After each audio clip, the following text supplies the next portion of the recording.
بسم اللہ الرحمن الرحیم۔ حضور سید عالم صلی اللہ علیہ وسلم نے عتبہ بن ابو لہب کے بارے میں دعائے ضرر فرمائی، کیونکہ ابو لہب نے بہت زیادہ تکلیفیں مصیبتیں سرکار علیہ السلام کو پہنچائیں۔ ساتھ ساتھ عتبہ جو ابو لہب کا بیٹا تھا اس نے بھی تکلیفیں اور مصیبتیں پہنچائیں۔ تو اس نے یوں کیا کہ حضور سید عالم کے لخت جگر کو طلاق دے دی، جس سے حضور کو سخت صدمہ ہوا۔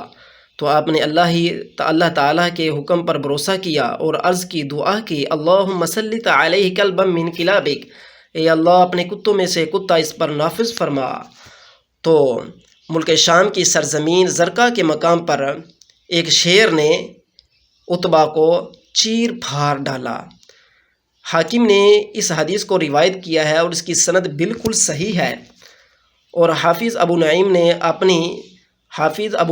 نے اپنی سند کے ساتھ اسود بن حبار سے روایت کیا۔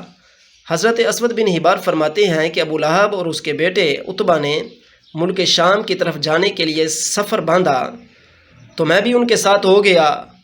تو پھر ابو لہب ہم سب شرا، جگہ کا نام ہے شرا، جو ایک سومیا راہب کے پاس تھا، جہاں پر راہب عبادت کرتا تھا، جہاں پر راہب کا قلعہ تھا، اس سومیا کے پاس وہ شرا تھا۔ تو راہب نے وہاں پر یہ سب اتر گئے۔ تو راہب نے ان سب سے پوچھا کہ تم یہاں پر کیوں اترے ہو؟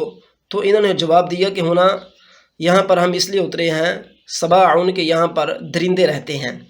ابو لہب نے اپنے تمام ساتھیوں سے کہا کہ تم میرا عزت و منزلت کو پہچانتے ہو؟ تو ہم نے کہا ہاں بالکل، کیوں نہیں، ہم آپ کو جانتے ہیں اچھی طرح۔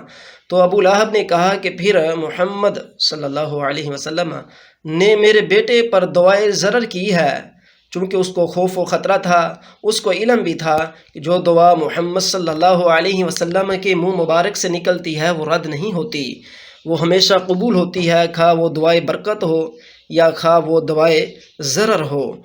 تو اس کو اس چیز کا علم تھا۔ تو ابو لہب نے ساتھیوں سے کہا تو پھر تم ایسا کرو کہ تم سارا سامان جو ہے یہ سومیا کے پاس اکٹھا کرو، جہاں پر راہب عبادت کرتا تھا، جس قلعے میں، اس قلعے کے اندر اس کو جمع کرو، اس کے اندر سارا سامان اکٹھا کرو، اور پھر اس سامان کے اوپر میرے بیٹے کے لیے فرش لگا دو اور اس کے ارد گرد تم سو جاؤ۔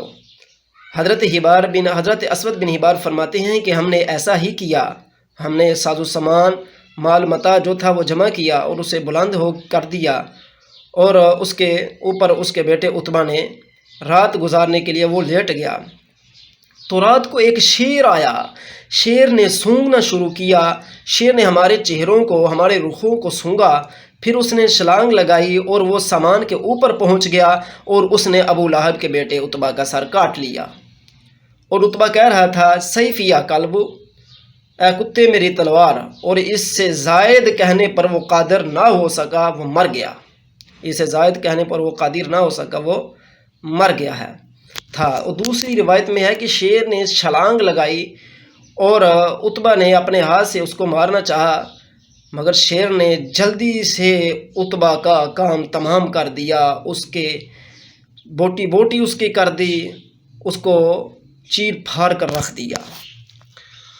اور یہاں پر ایک بات کا جواب دینا ہے، وہ یہ ہے کہ حدیث مبارکہ میں جیسا کہ پیچھے حضور سید عالم صلی اللہ علیہ وسلم نے عرض کی تھی، یا اللہ اپنے کتوں میں سے کتا نافذ فرما، مسلط فرما، تو یہاں تو پتہ شیر تھا۔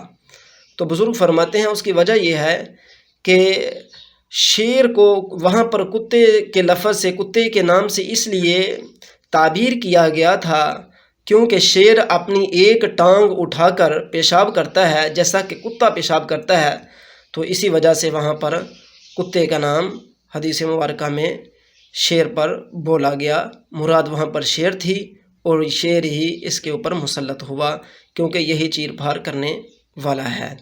انشاءاللہ تعالی بقیہ بات بیان